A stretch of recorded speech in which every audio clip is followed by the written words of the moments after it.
Yeah, the first thing I want to do is revamp the corporate suites. Because they're awful. And we have to change these outfits that all the guys are wearing around here. They're terrible, too.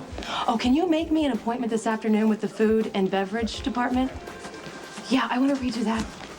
Well, the room service is... Look at you. In your element, striding through the lobby, barking orders on the cell phone. It's time to pay the piper, niece of mine. I want my finder's fee, and I want it now. I told you, you will get... I want it today! Why are you in such a hurry? My guess?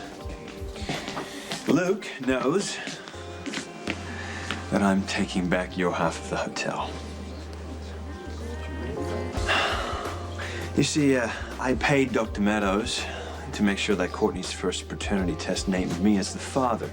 Luke found out this information and used it to blackmail me into selling you half of the hotel. But the truth is out now.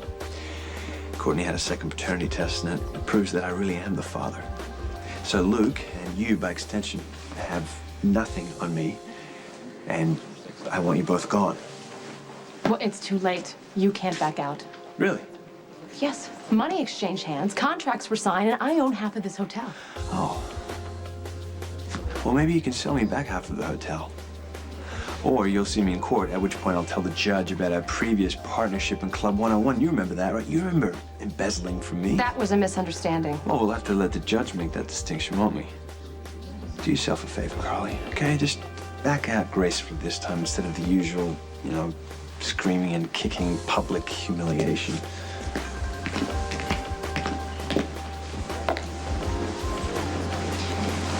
You want a finder's fee? You better find something for me to use against Jax, or you can kiss your money goodbye.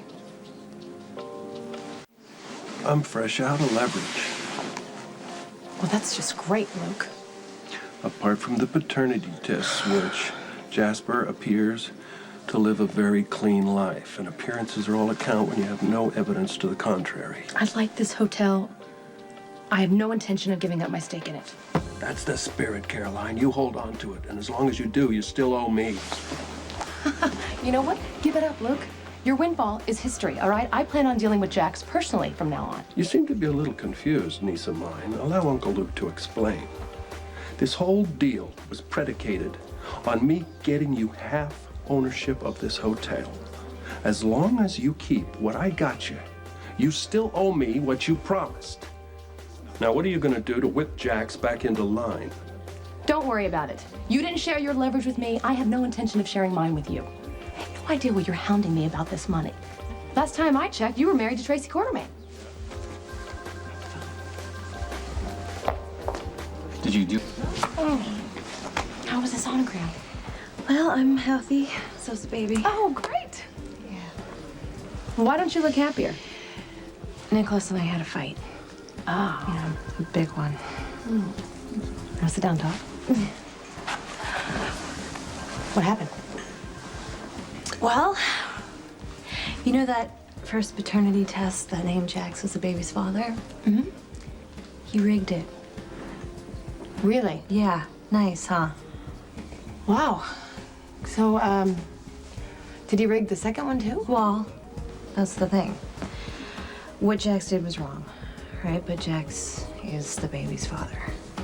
And like, I don't want to hold a grudge, you know? I want to be able to forgive him and try to be co-parents to get along for the baby's sake.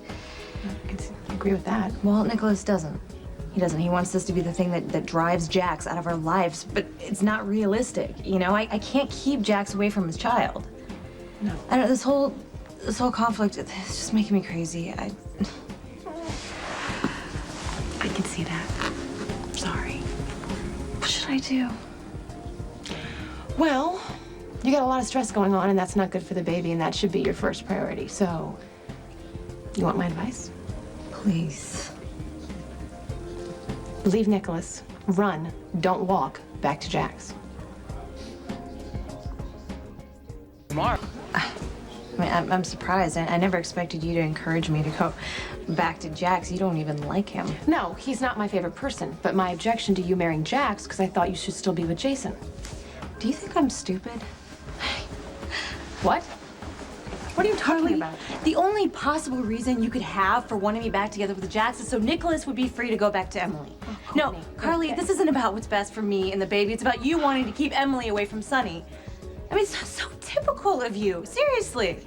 I mean, all roads, however convoluted, all lead back to Sonny. Okay, listen, I get that's the old Carly, all right? But what Emily and Sonny do or don't do is none of my business. I don't care. You're my friend, and I was just trying to give you some advice. No, Carly, you were looking out for yourself as usual.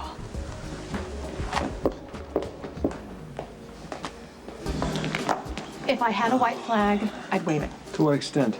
Continued participation in the hotel? Works to your advantage, not mine. That's not exactly true. Oh, okay. Courtney's pregnant, okay? Courtney is pregnant, and her emotions are all over the place, and she's confused, and she needs someone that she can trust and confide in to help guide her. Well, who better to help her than me, her best friend? What are you saying? I'll give her a nudge in your direction. Oh, Carly, come on, give me a break. You hate me, and she knows that. If you suddenly start advocating reconciliation, she's gonna see right through that. I'll simply be honest. Nicholas tries to act like he's common folk, but he's a Cassadine. Just as self-entitled as Alexis and Helena and all the rest of them. Deep down, he thinks he's better than everybody else, including Courtney. And when that surfaces, she will be devastated. You, on the other hand, you have proven your commitment to Courtney. You don't treat her like she's a prize, and you love her. I get that now. It's a pity I can't convince her of that. Leave that up to me. Sorry, I'm so sorry, and if there's anything I can do to make it up to you... Hey. I'm the one who should apologize. You know, look, I asked for your advice, and then I bit your head off. When I was pregnant with Morgan and insanely hormonal, you were really patient with me. So now it's my turn. What can I do for you? Honestly, I don't know. Oh. I don't know. Here. Yeah. I don't know anything anymore. I mean, I love Nicholas. You know, but we're fighting more and more. We're growing further and further apart. And then there's Jax, who's always there, relentless, charming. And I don't know. I know that I should be furious at him for what he did, but truth is, I can't stay mad at Jax, and I don't want to. So how do I choose? Maybe you don't have to. I may have a solution.